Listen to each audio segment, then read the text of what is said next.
This is a block diagram of kind of where things are pointed to the car. Again, we're going to go around and take a look at what's back there, and it'll be a lot easier to see, but just another kind of more visual picture of where exactly everything is located inside the vehicle.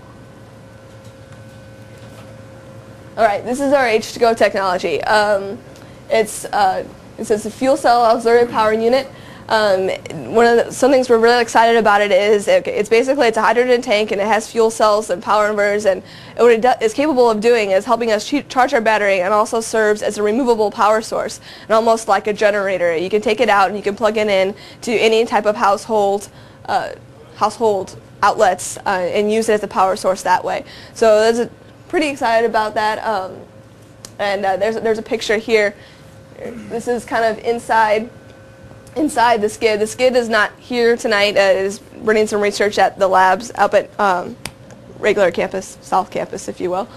So it's not here, but that's kind of what it looks like on the inside. So that number one there, that's the hydrogen tank. And then those are our two Ballard Nexa fuel cells. Ballard Nexa is the company that put those together for us. And those are Atlantic System power inverters. All right, so this is basically kind of what we've done. First year, that was our design year. We did a lot of modeling with PSAT. We did a lot of identifying what we wanted to do, doing some research, that kind of work, looking into what exactly made sense for our vehicle. And so by the end of that, we had to plan how we were going to get these components. And we needed to present this all at GM. We were down in Detroit, and we placed 11th out of 17. And we got the architecture that we have pretty much today. And we were then issued the Equinox. Our year two, okay, so we have an Equinox now. That was the big put everything inside the vehicle stage of it. We call it kind of implementation. And it does take on all the components and putting them inside and making it work, basically. And testing, a lot of trying to make sure that everything we had thought would work in our design process did actually in fact work. We went down to the Desert Proving Grounds in Mesa, Arizona, again a GM facility, and we placed 8th out of 17th that year, and we were able to get everything kind of in place for our hybrid electric mode, and we're just working on some refinement issues by the end of that year. As you can see there, we completed all our tests in diesel-only mode that year. Finally, last year, the theme for that year was 99% buy-off. We were trying to go for that year was getting everything acceptable to consumer. So we went through all of the basic refinement things and trying to make our car not only work, but also work well. We went down to, again, in Detroit, it's in Milford Proving Grounds for GM's facility, and we placed 8th out of 17 once again. And we were able to, the H2Go skid, that's when that really came together. And we were able to complete all of our tests. And we had a slight electrical malfunction, so we were pretty excited that we did manage to pull everything together despite that. These are some of our results, kind of as a progression. This is kind of the things that we're tested on. It's BTS models. Those are kind of our goals, pretty much, throughout the competition. And those tests right there, those are general tests that you would see for any car that was trying to be sold on the market. So acceleration tests, fuel efficiency tests. Right there, we can see right now we get about 29 miles per gallon. We're aiming to get in the 30s by the end of this year. And lowering emissions. A little bit of problems with our emissions. That's a big thing this year. We're going to try and get our emission system working. And kind of you can read through there. There's just some other basic vehicle requirements that we had to meet in order to compete. All right, so this year, this is pretty much where we're going, what we're doing. We're going to California. We're going to be going to Anaheim.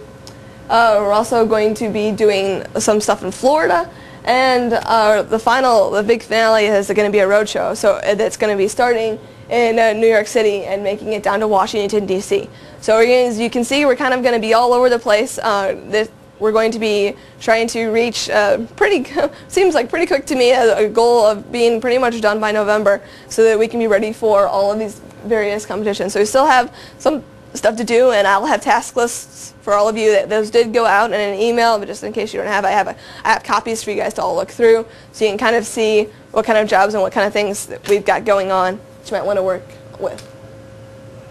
All right, so that's basically kind of what's going on. I'm sure that's a lot of information for everybody who's new. We'll try to review some of that when we go out and look at the car. But these are just some various announcements I wanted to make. Meeting setups. All right, so this meeting will probably be your only meeting where we will discuss everything that we have done already. What we're probably going to try to do is going to meet for about 10 to 15 minutes at 5 p.m. and we're going to hear maybe some announcements from me, and then if any of the team leads have announcements such as, don't move the car, I'm running this test, that kind of thing. Those kind of things are going to be going on in the meetings, and then after that we're going to let you break off with your team leads and go ahead and do something. Go out there and work on the car. Like I mentioned in the beginning, we have drop add forms. This can be taken for about 1 hour of class credit. It's ES 3861 section 1 if I'm correct. So if you guys want to take this for class credit, go ahead and pick up the forms. Along those lines, if you are taking this for class credit, I really appreciate it if you would show up to the cleanup days. North Campus well, this is North Campus. It's our responsibility to keep it clean, keep it safe, and so Josh and Scott and I did a lot of work by ourselves on Saturday, and so if everyone, we're going to probably host another one. If everyone just could keep a lookout for that, and please help us keep this place nice. We're going to try and get a shuttle system to come and take people up here for anyone who doesn't have a car. I know that was an issue when I was a freshman, so that's going to be, hopefully we can get that pushed through. We mentioned the November deadline. And one last plug, safety guys. When you're out here, please have closed-toed shoes. Please wear the appropriate clothing and have loose things tied back, no excessive jewelry, things, hair pulled back, etc. Wear goggles, and we'll go ahead and point out all of the safety kits that are in various locations around the lab, fire extinguishers and such. So when you're out here, please be safe. Please do not work alone. Thanks.